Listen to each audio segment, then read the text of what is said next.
As we grow older, our time becomes more precious and our emotional well-being more fragile, but also more sacred. After the age of 65, every moment we spend should uplift our spirit, nourish our peace of mind, and bring us a sense of meaning. Yet sometimes without realizing it, we find ourselves in places or around people who quietly drain our energy, shift our mood, or leave us feeling unsettled long after we've left. Have you ever walked out of someone's home feeling more tired than when you walked in? Not because of the physical visit, but because of the emotional weight you carried out with you. If so, this video is for you. Today on Senior Wellness, we're going to gently explore 4 types of people whose homes you may want to avoid after 65. Not out of judgment, but out of love and self-respect, because protecting your peace is not selfish, it's wise. And when we surround ourselves with kindness, warmth, and emotional safety, we not only live longer, we live better. So if you're ready to create more space for joy and serenity in your life, stay with us until the end. And if you find these reflections meaningful, please subscribe to our channel, like this video, and share. Leave a comment below to share your thoughts or experiences. Your voice matters and you're never alone in this journey. Avoid visiting people who constantly complain and drain your energy. As we grow older, we begin to understand the precious value of peace. After 65, the people we spend time with can either uplift us or slowly drain our emotional strength. One of the most harmful environments for seniors is the home of someone who constantly complains. These aren't just people who vent occasionally, they're individuals who thrive on negativity, criticism, and emotional chaos. Spending time in their presence leaves you feeling tense, anxious, or simply exhausted. Imagine walking into a home where the atmosphere feels heavy, where every topic becomes a source of complaint about health, the government, the family, or life in general. It's not just tiring, it's harmful to your emotional well-being. And at this stage of life, protecting your peace is more important than ever. Take Barbara, a 70-year-old retired school librarian. She used to visit an old friend every Tuesday, but after each visit she noticed her mood darken. Her friend would spend the entire time criticizing others, complaining about her health and reliving regrets from the past. Barbara would return home emotionally drained and restless at night. Eventually she asked herself, why am I choosing to walk into this storm every week? The truth is, some people carry their bitterness like a badge. They don't want advice, they don't want solutions, they want company in their misery. And if you're not careful, you become a silent partner in that pattern, absorbing their anger, their frustration, and their sadness without even realizing it. This doesn't mean you don't care about others. It means you care enough about yourself to set boundaries. It's okay to step back from relationships that no longer feel nurturing. It's okay to prioritize peace over obligation. Emotional energy is limited, and the older we get, the more we must protect it, like gold. This is where senior wisdom becomes a powerful tool in your life. With age comes the clarity to choose where and how to spend your time. Visiting someone who pulls you down, no matter how long you've known them, is not an act of loyalty. It's a quiet erosion of your joy. Instead, spend time in places and with people who bring light into your life. Those who laugh easily, who listen with kindness, who speak of hope, healing, and acceptance. These are the connections that support your mental and emotional well-being. They align with the principles of senior wellness and holistic health, nurturing the full person, not just the body, but also the heart and spirit. If you feel guilty pulling away from a friend or relative who constantly complains, remember this: protecting your peace isn't selfish, it's wise. You can still love them from a distance, you can still wish them well, but you do not have to sacrifice your energy to save someone who doesn't want to be saved. After 65, every visit, every conversation, and every connection should add to your quality of life, not subtract from it. You've earned that peace. You've earned the right to say no. And in doing so, you make room for relationships that truly nourish your soul. Let this be a reminder: not every door needs to be walked through. Some doors, especially those that lead to emotional distress, are better left closed. Avoid homes filled with chaos, conflict, and constant drama. After 65, peace becomes one of life's greatest treasures. Your time, energy, and emotional balance are no longer things you can afford to waste, especially not in environments where chaos and conflict are the norm. One of the most overlooked but important decisions you can make for your mental and emotional well-being is to stay away from homes where drama never ends and conflict is always waiting just beneath the surface. These are the homes where people argue loudly, where tension fills the room even before a single word is spoken. You might be invited in with a smile, but within minutes you find yourself in the middle of a shouting match, passive-aggressive remarks or conversations that feel more like emotional minefields than friendly exchanges. Take Michael, a 73-year-old retired postal worker. He used to visit his cousin's house every few weeks, but every time he went, he found himself caught in the middle of family arguments, spouses blaming each other, grown children fighting, and political disagreements turning every meal into a battlefield. Michael left those visits feeling anxious with a headache that lasted well into the next day. Eventually, he realized something important, even if he wasn't part of the argument. Simply being in that environment was harmful. The negativity clung to him long after he'd left, and each time he returned, it chipped away at his sense of peace and calm. This is not about judging others. Some people are trapped in unhealthy cycles, and their homes reflect that emotional turmoil. But you don't have to carry their burden. You're not obligated to absorb their stress, anger, or unresolved tension. Emotional chaos is contagious, and if you're not careful, it becomes part of your own inner landscape. Senior living should be about protecting your peace, not sacrificing it to keep others comfortable. Choosing to avoid certain homes isn't an act of cruelty, it's an act of self-care. In fact, recognizing the need to protect your emotional well-being is one of the most powerful things you can do as you age. It's part of practicing holistic health, tending not just to your body, but also to your spirit and mental wellness. If you find yourself feeling on edge, exhausted, or emotionally drained after spending time in someone's home, ask yourself, is this where I want to be? Does this visit nourish me, or does it take something from me? These aren't selfish questions, they're essential ones. It's also important to know that stepping back from high-drama environments doesn't mean cutting people off entirely. Sometimes a phone call is enough, or meeting in a neutral, peaceful space instead of entering their home. You can still maintain a relationship without placing yourself in emotionally harmful situations. As you navigate this stage of life, remember you've already weathered enough storms. You've earned the right to choose stillness. You've earned the freedom to protect your heart and mind. And you don't have to feel guilty about walking away from environments that threaten your balance. Senior wisdom reminds us that not every place is meant for our presence. Some doors, even those belonging to people we love, lead to places that hurt more than they heal.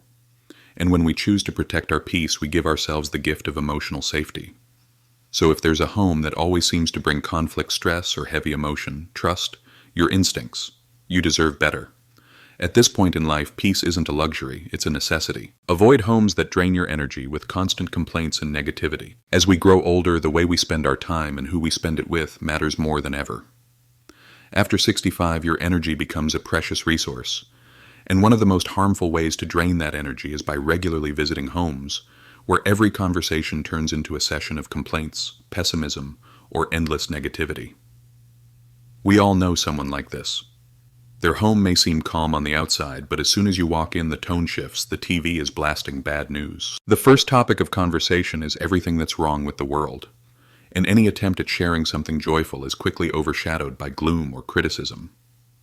Let's take the example of Gloria, a 70-year-old woman who used to visit her old friend Margaret every Sunday. But over time, Gloria began to notice a shift. Margaret would spend the entire afternoon complaining about the neighbors, the government, the weather, her family, her aches and pains, and even about growing older itself. Every visit left Gloria feeling emotionally exhausted and surprisingly irritable. It wasn't just the words, it was the atmosphere, the heaviness, the lack of gratitude. Gloria tried to be supportive, offering encouragement and gentle changes of subject, but it never worked. The negativity always returned stronger than before. Eventually, Gloria realized that while she still cared for her friend, she couldn't continue making these visits a regular part of her life. Her mood would suffer for days afterward, and she understood something important. Protecting her peace wasn't selfish, it was necessary. Homes, where negativity takes over, are often emotionally draining, especially for seniors who are already navigating physical or emotional changes. Our later years should be centered around healing, gratitude, and light, not constant reminders of everything that's wrong. And while it's normal to have struggles or vent now and then, when negativity becomes a habit, it can start to erode your own sense of optimism and well-being. This is where the wisdom that comes with age becomes so valuable. You begin to recognize emotional patterns, not just in others, but in how they affect you. And part of senior wellness means becoming more aware of the emotional environments you allow yourself to enter. You don't have to shut people out completely. In fact, many of these individuals may simply need support, perspective, or professional help. But you are not obligated to carry their burdens on your shoulders. It's okay to choose your peace over pleasing others. If you still want to maintain these relationships, consider changing how you engage. Meet in a neutral space. Shorten the visit or gently steer the conversation toward more uplifting topics. And if that's not possible, it's okay to step back altogether. Choosing your own well-being is not unkind, it's wise. This is part of embracing a holistic health approach to aging. It's not just about diet and exercise, it's about emotional boundaries, spiritual peace, and the relationships you nurture. Surround yourself with people who inspire you, listen to you, and value life with a sense of hope.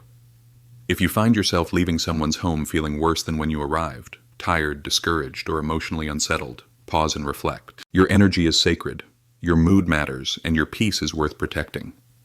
At this stage of life, you deserve to spend time in places that uplift you with people who bring light, laughter, and genuine connection, not those who feed off worry or negativity.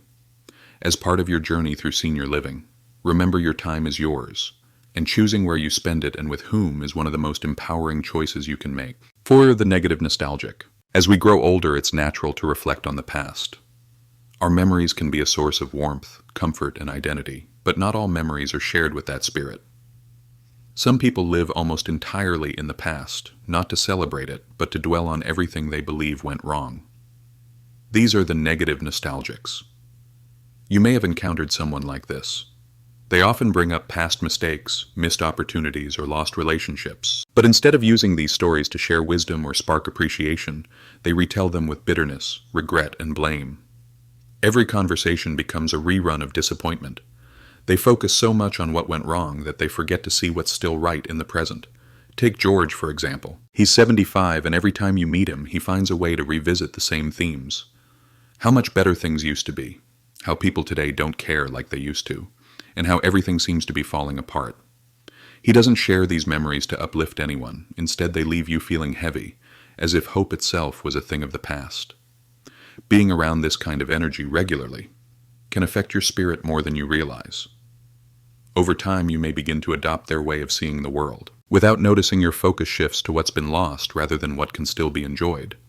You start to feel like your best years are behind you and that growing older means only decline. But that's not true. Aging can be a rich and meaningful chapter of life filled with new discoveries, deeper peace, and a renewed appreciation for simple joys. But to live that way, you need to be mindful of the emotional environments you place yourself in. Spending too much time with someone who sees life only through the lens of regret can quietly dim your own outlook. The truth is, memory is powerful. It can either nourish your soul or drain it. And people who are stuck in the past, constantly reliving their pain, often do more than harm themselves. They cast a shadow over the people who care about them too. Of course, everyone has difficult memories, but there's a difference between acknowledging the past and being consumed by it. As part of your senior wellness journey, it's important to choose who you let into your emotional space. After 65, you've earned the right to peace, growth, and joy. That's why it's vital to surround yourself with those who cherish the present and inspire you toward a hopeful future. People who laugh with you, who notice the beauty in a morning walk, who talk about what they're learning, trying, or dreaming about next. These are the companions who keep your spirit alive. This doesn't mean abandoning someone who's going through a rough patch, but it does mean setting healthy boundaries with those who consistently dwell in negativity and try to pull you there with them. Protecting your emotional health is part of honoring your life and your future. If you ever find yourself leaving a conversation feeling drained, discouraged, or just weighed down by someone else's regrets, pay attention. That feeling is trying to tell you something. You deserve to spend this time with people who lift your heart, not those who bury it under their burdens. Surround yourself with voices that remind you of how much life still has to offer. Because the truth is, every moment you have is still full of possibility, and the right company makes all the difference. Life after 65 is not the end of the story. It's a powerful new chapter. You still have so much wisdom to share, moments to enjoy, and peace to protect. Choosing who you spend your time with can shape how you feel every single day.